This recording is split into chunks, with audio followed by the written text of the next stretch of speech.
5 years later, I found myself face to face with Ethan, the man I had once believed was my soulmate, the man whose life I had shattered with a single, unforgivable choice. It was a moment I had both dreaded and anticipated, a cruel twist of fate that brought us back into each other's orbit. The memory of that day, the day he discovered my affair with Michael, my boss, remains vivid and painful. Ethan had come home early, carrying a takeout bag, his face lit with the simple joy of surprising me. But when he walked in and saw us, Michael and me, in a compromising position, the light in his eyes extinguished. He didn't yell, didn't rage, didn't even demand an explanation. Instead, he simply stood there, his hands trembling, the bag slipping from his grip as though he couldn't reconcile the reality before him. His silence spoke louder than words ever could. It wasn't anger, it was heartbreak, pure and devastating.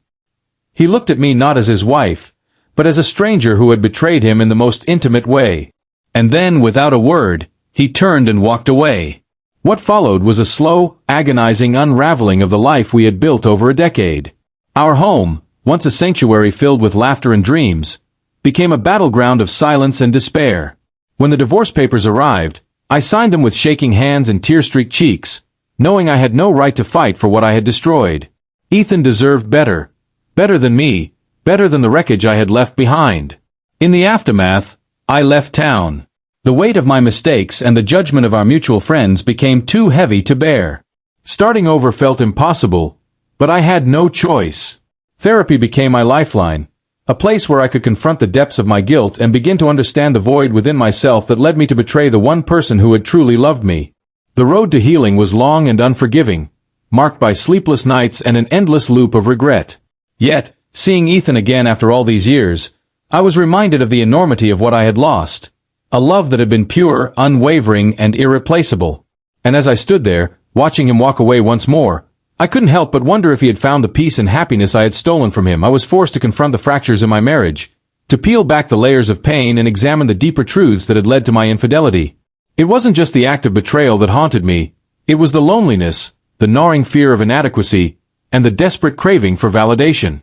These feelings had drawn me toward Michael, but in doing so, I had shattered the most meaningful part of my life.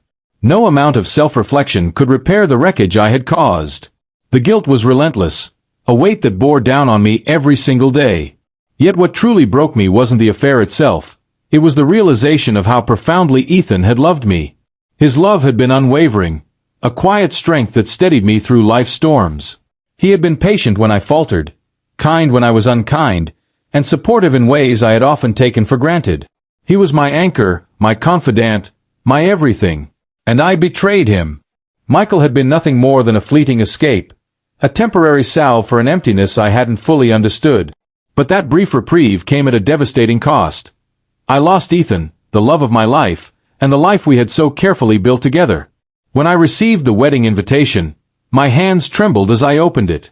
It was from Sarah, one of Ethan's closest friends, a woman whose warmth and kindness I had always admired. Her name brought back memories of shared laughter, lively dinners, and carefree outings, a distant echo of a time when my world still felt whole. I hesitated to read further, but when I saw the wedding venue, my heart sank.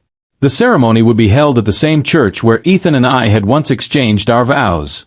For a moment, I wanted to tear the invitation to shreds, to bury the pain it unearthed.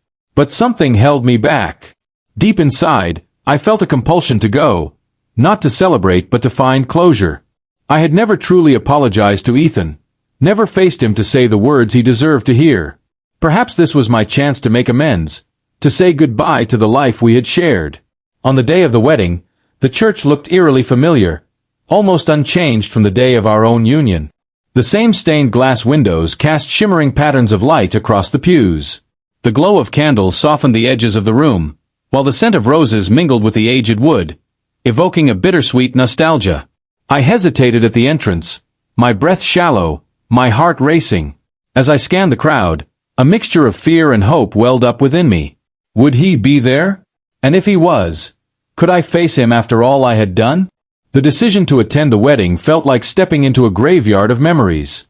I moved through the hallways as though I were a ghost, haunted by echoes of my past. And then I saw him. He was seated near the front, striking in a tailored dark suit. His hair was flecked with gray now, but his posture was as confident as ever. He leaned slightly toward a woman with vivid red hair, her laughter soft and melodic as she responded to something he'd said. She lightly touched his arm, and a pang of regret and jealousy coiled tightly in my chest. Was she the one who had filled the space in his heart where I once resided? Did she bring him the joy I could never provide? I slipped into a pew, hoping to blend into the crowd, though my thoughts swirled relentlessly. For a fleeting moment, time seemed to halt. His gaze found me. His face was unreadable, neither warm nor cold, just steady, acknowledging my presence. I quickly looked away, focusing intently on the ceremony, though the weight of my emotions threatened to crush me. When the vows were exchanged and the reception began, I lingered near the exit, torn between fleeing before the tide of my emotions overwhelmed me or staying to endure the self-inflicted punishment of watching him in this new chapter of his life. But fate, cruel as it was, had other plans. Clara. His voice, familiar yet distant, called softly behind me. I turned, my breath caught in my throat. Ethan stood just a few steps away, more striking than I remembered. Up close, there was an air of calm maturity about him, a strength I couldn't help but envy. He was no longer the man I had walked away from. He had grown, endured, and moved forward, while I, rooted in my regret, remained stagnant. His tone was polite but cool, as if we were strangers rather than two people who had once shared years of love and trust. I managed to whisper, "You're doing well," though the words trembled as they left my lips. "I am," he replied simply, his gaze steady but unreadable. I swallowed hard, trying to hold myself together. "I wasn't sure I should come," I admitted. He nodded slightly, a gesture neither forgiving nor accusatory. "I've been trying to make sense of everything," I confessed, my voice faltering. "Therapy has helped, but," I hesitated, struggling to continue. "I need you to know how sorry I am, Ethan. I ruined the best thing I ever had because I was selfish and short-sighted. I'm not asking for forgiveness. I don't deserve it. But I needed to tell you how deeply I regret it all." For a long moment, he studied me, his expression unreadable. Finally, his face softened, but only slightly. "I don't know if I'll ever be able to forgive you, Clara," he said, his voice quiet but firm. "But I've made peace with it. I had to. It took a long time, a lot of pain and effort, but it's in the past now. I've moved on." His gaze flickered toward the woman with the red hair, now animatedly speaking to someone by the dance floor. A jolt of jealousy stabbed at my chest, but I forced it down. I had no right to feel that way anymore. "I never stopped loving you," I admitted, my voice barely a whisper. "But I know now that, for a long time, I wasn't the person you deserved." Ethan's expression remained calm, though his voice softened as he replied, "I hope you find what you're looking for, Clara. You deserve that. But it won't be with me." His words were a dagger, but they were the truth. I had lost him. No amount of regret or sorrow could ever undo the damage I had caused. I nodded, tears spilling over as I struggled to hold his gaze.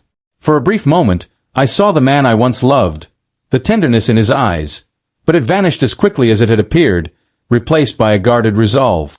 He turned and walked away, leaving me standing there with the full weight of my choices pressing down on me. It was over, truly over. And as much as it hurt, I knew it was time to let him go.